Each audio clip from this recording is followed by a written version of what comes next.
গেছে। ফটো তুলে দিই না রে। আমি এখানে ভিডিও বানানোর জন্য রেডি হয়েছি, আর একটা মানুষের মুখের এক্সপ্রেশন দেখো কেমন চেঞ্জ হয়ে কি রে,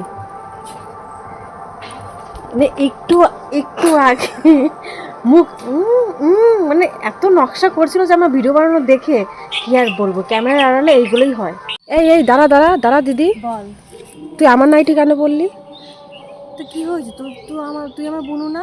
বুনো হলেও তোর কোনো জিনিস আমাকে পড়তে দিস না, আমার জিনিস পড়বি না, তুই খোল খুলবো প্লিজ না, খোল। খুলবো না। এই ভিডিওটা কিন্তু আমি আপলোড করে দেবো। খবরদার না। দেবো দেবো দেবো। এই এই তুই গর্তর দিকে কোথায় যাস? আমি ছোটবেলা থেকে ওই একই গর্ত দেখে আসছি, এখনো সেই একই রকমই আছে, তাই দেখা একটু।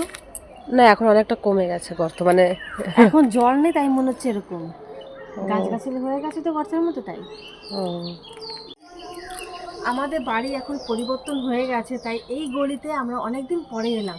যখন এই পাশের বিল্ডিংগুলো তৈরি হচ্ছিল তখন এসেছিলাম, আর তৈরি হওয়ার পরে আসছে এখন এখানে ভিডিও বানাবো, তাই।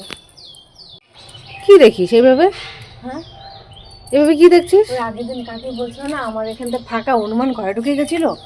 ওইখান দিয়ে না, তাহলে ওই দিক দিয়ে, ওই যে ওই পাশে ফাঁকা আছে। হ্যাঁ। ও, তাই দেখলাম যে ফাঁকাটা দেখতে আসলাম যে হনুমান কোথা দিয়ে ঢুকলো, কারণ আর গাইস মানে এত পরিমাণে হনুমান আসছে, প্রত্যেক দিন এরকম হনুমান আসছে। হ্যাঁ, আজকেও হনুমান এসেছে, তাই। এখানেই ছিল হনুমান, এখন চলে গেছে। হ্যাঁ, এখন আমি এই পার্সেলটা ওপেন করবো, চলো দেখা যাক এর মধ্যে কি আছে। অ্যাকচুয়ালি আমি অনেকগুলো পার্সেল অর্ডার করেছিলাম, আমি নিজেও জানি না যে এর মধ্যে কি আছে। চলো, এখন আর করিস না, এটা তো বলে দিলাম বয়স।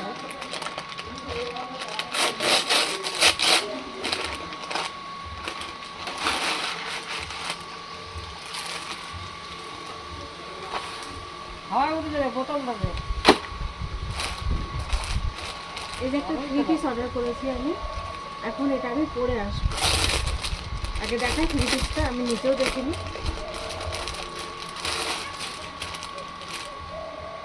পিওর কটন, চলো এটা পরে আসি। আমি কিন্তু 3 পিসটা পরে চলে এসেছি। আমার বোনু না আসলে আমি ফুল লুকটা শেয়ার করতে পারছি না, আপাতত এইটুকুনি দেখে নাও। কি সুন্দর লাগছে রে তোকে দেখতে, তাই না? হ্যাঁ। আমিও দেখলাম আয়নাতে। এবার তোমরা কমেন্ট করে বলো আমাকে কেমন লাগছে দেখতে। আমি তো বলছি খুব সুন্দর লাগছে। তাহলেই হবে, তোমাদের কমেন্টের দরকার নেই। আজকে একটু আগে আমার ভালো লাগছে, দেখা যাচ্ছে এবার। আজকে একটু আগে আমার একটা পার্সেল এলো, যেটা আমি পরে রয়েছি 3 পিস। আমার বোনেরও কিন্তু একটা পার্সেল এসেছে। তুই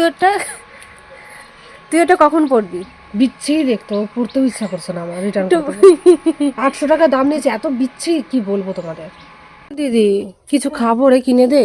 আমার লাড্ডু খেতে ইচ্ছা করছে। আমারও রে, সেম টু ইউ। কি সুন্দর দেখতে। হ্যাঁ রে, খাবো। আমিও খাবো, যে বাড়িতে পয়সা নিয়ে এসে চল। চল। কি করিস দিদি তুই? আকাশ নোংরা হয়ে গেছে, তাই মুছে দিচ্ছি।